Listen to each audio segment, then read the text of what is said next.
परमाराध्य जगज्जननी श्री श्री परम पूज्यपाद युगाचार्य देव श्री श्री बड़देव चरण तले मोर अनंत कोटि प्रणाम निवेदन करे।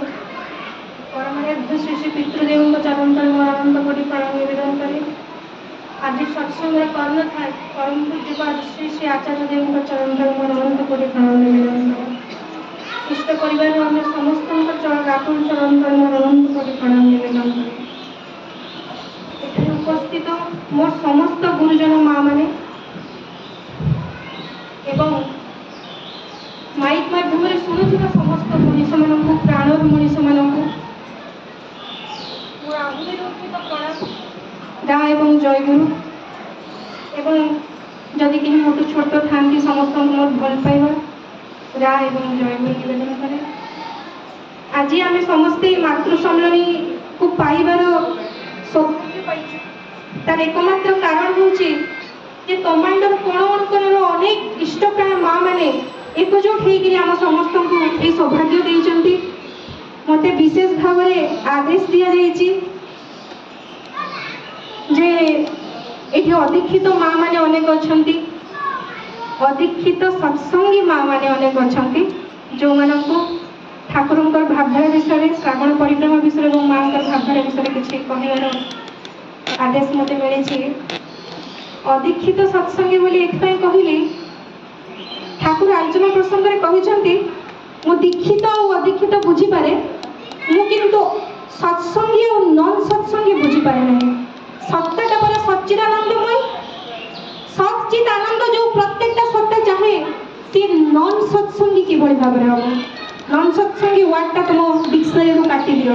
प्रत्येक सत्ता सत्संगी प्रत्येक सत्ता सत्र संग चाहे खाली डिफरेंस एतिकी किछि दीक्षित सत्संगी किछि नाम नहीं थिबा सत्संगी आ किछि अदीक्षित सत्संगी सेही आत्मीय संतान मानकु पाखको डाकी आनिया पई पड़िबो।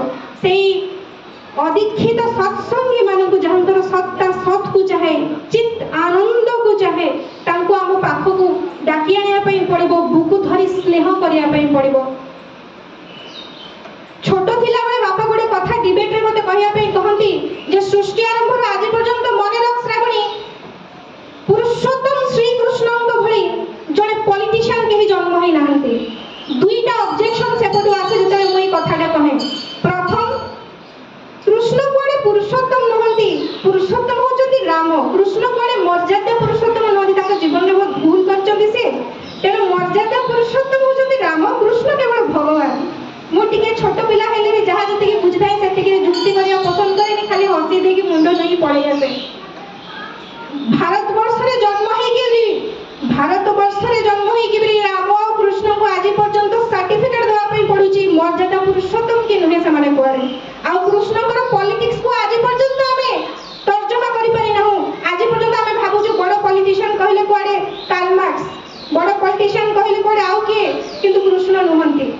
आज जते बेले वर्ल्ड फोरम रे बसिकरी हमर विदेश मंत्री कहंती जे कृष्ण को बड़ पॉलिटिशियन मु देखिनी। चाणक्य लेवल को खसी आसी पार तमे, किंतु कार्ल मार्क्स लेवल को काहे खसी आसी परत। तमे चाणक्य को पॉलिटिशियन मानि पर कार्ल मार्क्स को मान जते कृष्ण को मानि परनो हटा छातीटा गर्व रे फुली उठे। समय आसीबो दिने मनीष चिन्हिबो परमपदा परम प्रेममय श्री ठाकुर अनुकूल चंद्र को जे भल पाइबा तांको भल केही जानि नथिला। से दिन बरदाबाड़ी में बसिकी परम पूज्यपाद जुगाचार्य देव श्री बरदा कहते ठाकुरंकर अनेक उपमा अच्छी, ठाकुर को अनेक बोली कह जाई पारे, ठाकुर को अनेक किछि उपमा दिया जाई पारे। उपमा अतीत से कुआडे किंतु तांकर समस्त उपमा यदि गोटिए शब्द रे केंद्रीभूत हेबो ताले से उपमाटा हो परम प्रेममय। कारण सृष्टि आरंभ आज पर्यंत ठाकुर को भला प्रेम करिबार मनुष्य के जन्म हेनी। सृष्टि आज पर्यंत ठाकुर सृष्टिर शेष पर्यंत जाबत ठाकुर को भली प्रेम करिबार मनुष्य के जन्म हेबे नहीं। मो भले गोटे छोट पिला जो कथा कहे तो बहुत सस्ता लगी पारे, किंतु से दिन से समय ठाकुर समय विश्वर सर्वश्रेष्ठ धन्यवाद व्यक्ति आज जमी आम बिल क्लिंटन को चिन्हू से दुनिया चिन्ही। आज जमी आम ये इलन मस्क को चिन्हू से दिन सेमती दुनिया चिन्ही डॉक्टर हेनरी को। से समय पृथ्वीर सर्वश्रेष्ठ धनाढ़ व्यक्ति भारत भ्रमण में आसी इंग्रेज शासन भारत में आसीत आसिक फेरी जाइछंती। दिल्ली एयरपोर्ट रे क्वेश्चन करा सांबादिक मान द्वारा जे आप भारत को फेरिक जाऊँ कौन जिन भारत जाऊँ को थट